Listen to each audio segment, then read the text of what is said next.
I cared about was finding the dining area. And sure enough, there it was at the back of the warehouse. A fast food counter with a grill, a soda fountain, a pretzel heater, and a nacho cheese dispenser. Everything you could want, plus a few steel picnic tables out front. "Please, sit down," Auntie Em said. "Awesome," I said. Grover said reluctantly.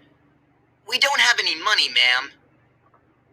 Before I could jab him in the ribs, Auntie Em said, No, children, no money. This is a special case, yes? It is my treat for such nice orphans." "Thank you, ma'am," Annabeth said. Auntie Em stiffened, as if Annabeth had done something wrong.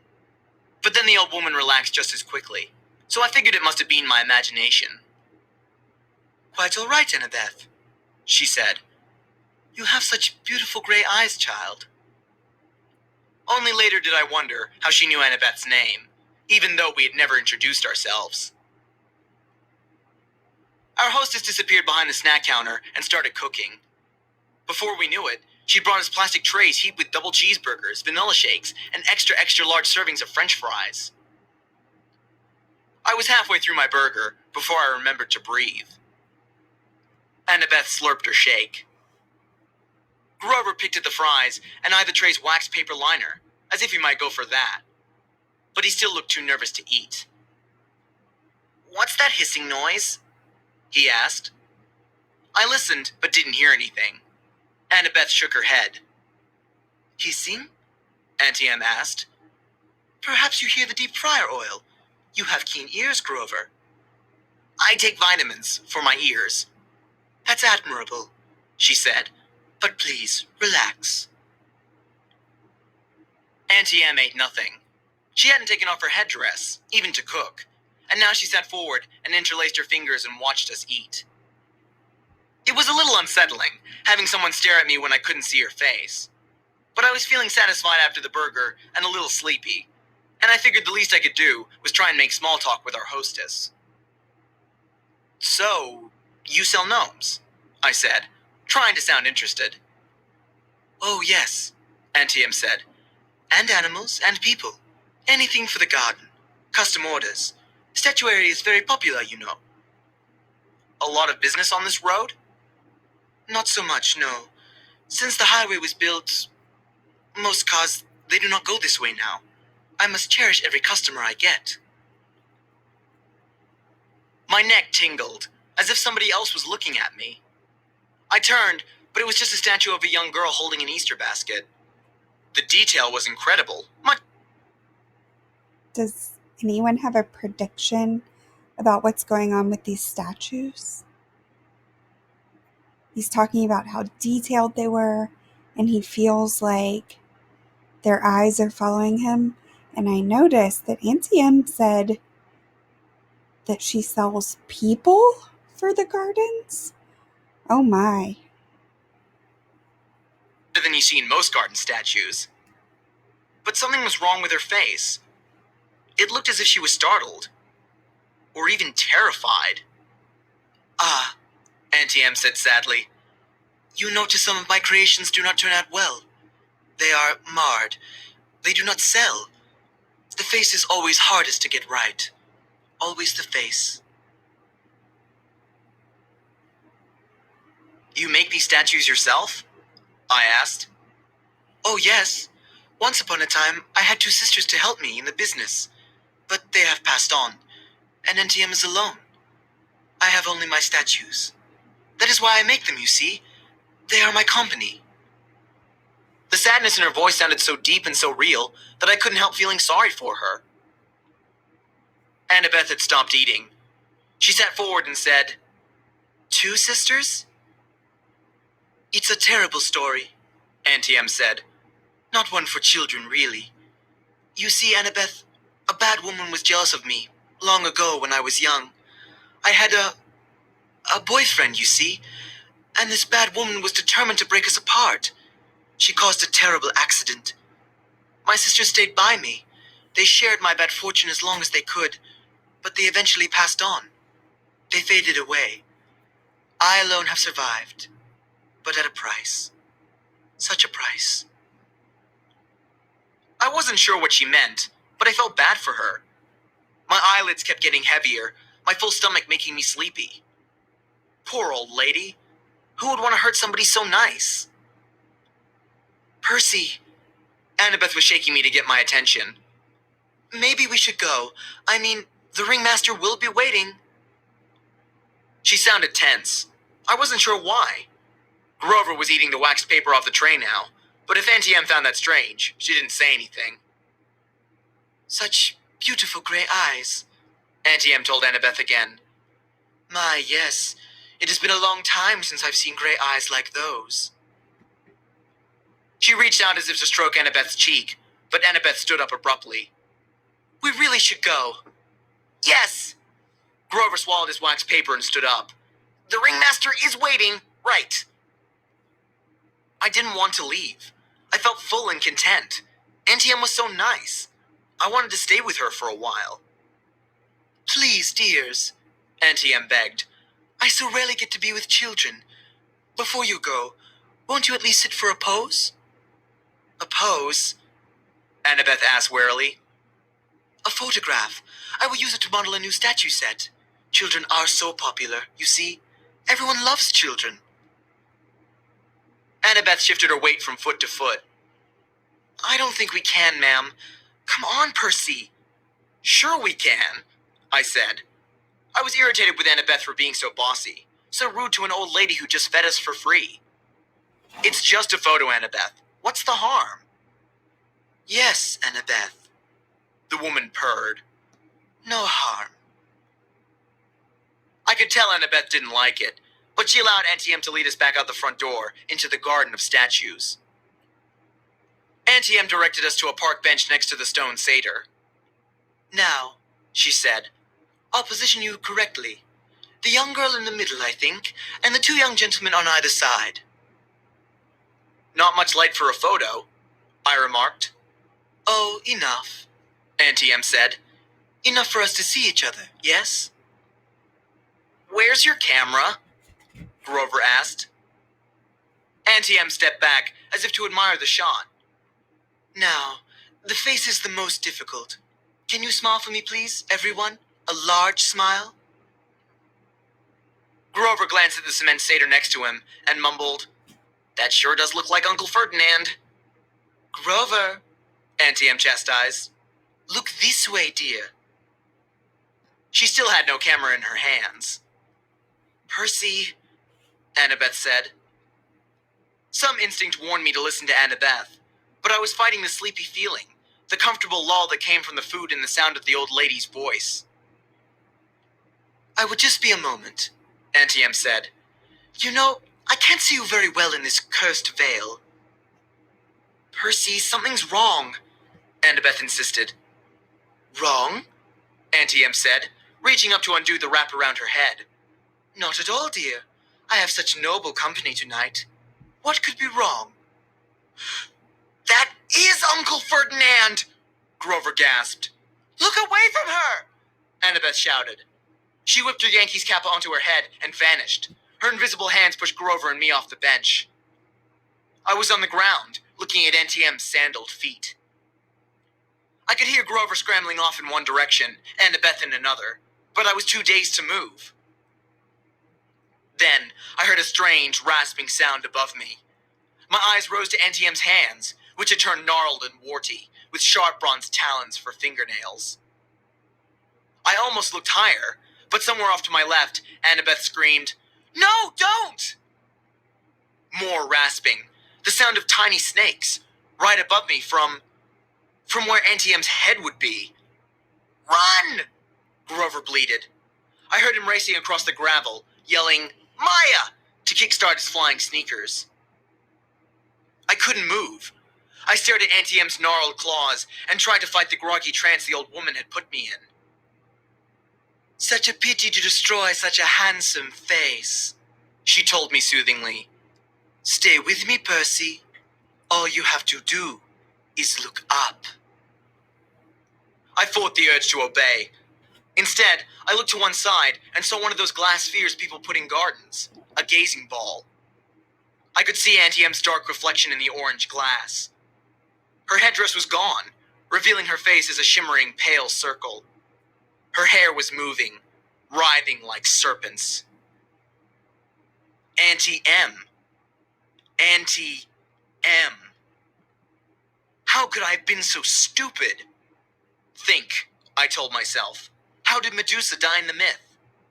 Medusa is a creature from Greek mythology, and in ancient myths, she could turn people to statues. She also had snakes for hair. But I couldn't think. Something told me that in the myth, Medusa had been asleep when she was attacked by my namesake, Perseus. She wasn't anywhere near asleep now. If she wanted, she could take those talons right now and rake open my face.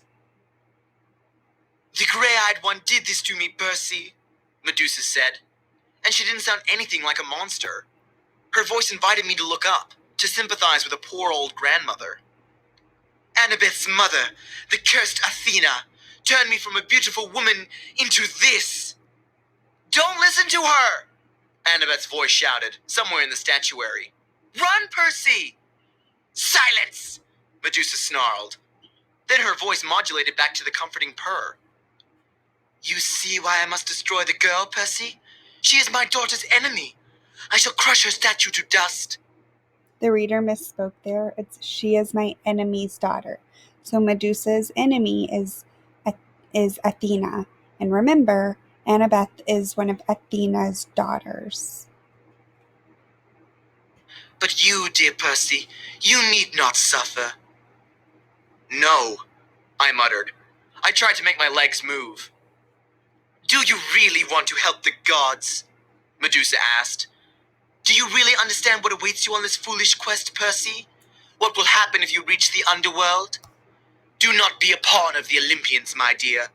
You would be better off as a statue. Less pain. Less pain. Percy! Behind me, I heard a buzzing sound, like a 200-pound hummingbird in a nosedive. Grover yelled, Duck! I turned, and there he was in the night sky, flying in from 12 o'clock with his winged shoes fluttering. Grover, holding a tree branch the size of a baseball bat. His eyes were shut tight, his head twitched from side to side. He was navigating by ears and nose alone. Duck! He yelled again. I'll get her! That finally jolted me into action. Knowing Grover, I was sure he'd miss Medusa and nail me.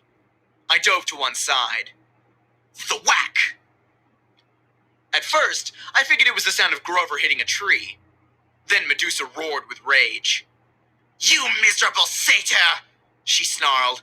I'll add you to my collection! That was for Uncle Ferdinand!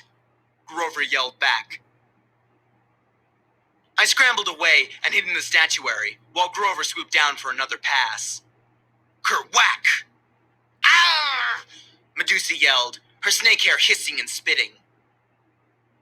Right next to me, Annabeth's voice said, Percy! I jumped so high my feet nearly cleared a garden gnome. Jeez, don't do that! Annabeth took off her Yankees cap and became invisible. You have to cut her head off. What? Are you crazy? Let's get out of here. Medusa is a menace. She's evil. I'd kill her myself, but... Annabeth swallowed, as if she were about to make a difficult admission. But you've got the better weapon. Besides, I'd never get close to her. She'd slice me to bits because of my mother. You've got a chance. What? I can't... Look, do you want her turning more innocent people into statues? She pointed to a pair of statue lovers, a man and a woman with their arms around each other, turned to stone by the monster. Annabeth grabbed a green gazing ball from a nearby pedestal. A polished shield would be better. She studied the sphere critically. The convexity will cause some distortion. The reflection size should be off by a factor of... Would you speak English? I am! She tossed me the glass ball. Just look at her in the glass. Never look at her directly. Hey, guys! Grover yelled somewhere above us. I think she's unconscious! Roar! Maybe not, Grover corrected. He went in for another pass with a tree branch. Hurry, Annabeth told me. Grover's got a great nose, but he'll eventually crash. I took out my pen and uncapped it. The bronze blade of Riptide elongated in my hand. I followed the hissing, spitting sounds of Medusa's hair. I kept my eyes locked on the gazing ball so I would only glimpse Medusa's reflection, not the real thing.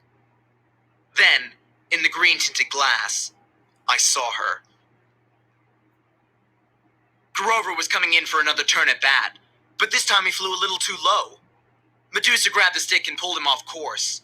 He tumbled through the air and crashed into the arms of a stone grizzly bear with a painful oomph. Medusa was about to lunge at him when I yelled, "Hey!" I advanced on her, which wasn't easy, holding a sword and a glass ball. If she charged, I'd have a hard time defending myself. But she let me approach. 20 feet, 10 feet. I could see the reflection of her face now. Surely it wasn't really that ugly. The green swirls of the gazing ball must be distorting it, making it look worse. "You wouldn't harm an old woman, Percy," she crooned. "I know you wouldn't." I hesitated, fascinated by the face I saw reflected in the glass. The eyes that seemed to burn straight through the green tint, making my arms go weak. From the cement grizzly, Grover moaned, "Percy, don't listen to her." Medusa cackled. "Ha ha, too late." She lunged at me with her talons. I slashed up with my sword, heard a sickening schlock, then a hiss like wind rushing out of a cavern, the sound of a monster disintegrating. Something fell to the ground next to my foot. It took all my willpower not to look. I could feel warm ooze soaking into my sock, little dying snakeheads tugging at my shoelaces.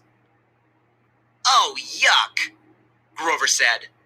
His eyes were still tightly closed, but I guess I could hear the thing gurgling and steaming. "Mega yuck."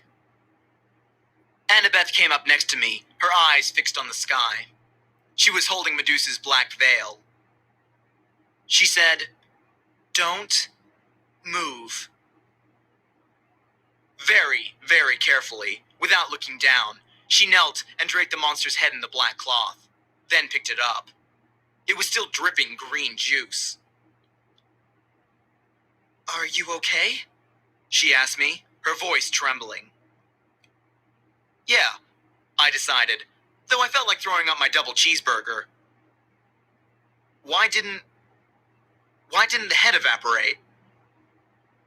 "Once you sever it, it becomes a spoil of war," she said. "Same as your Minotaur horn. But don't unwrap the head, it can still petrify you." Grover moaned as he climbed down from the grizzly statue.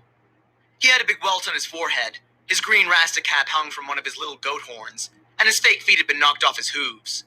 The magic sneakers were flying aimlessly around his head. "The Red Baron," I said. "Good job, man." He managed a bashful grin. "That was really not fun, though. Well, the hitting her with a stick part, that was fun. But crashing into a concrete bear, not fun." He snatched his shoes out of the air. I recapped my sword. Together, the three of us stumbled back into the warehouse. We found some old plastic grocery bags behind the snack counter and double-wrapped Medusa's head. We plopped it on the table where we'd eaten dinner and sat around it, too exhausted to speak.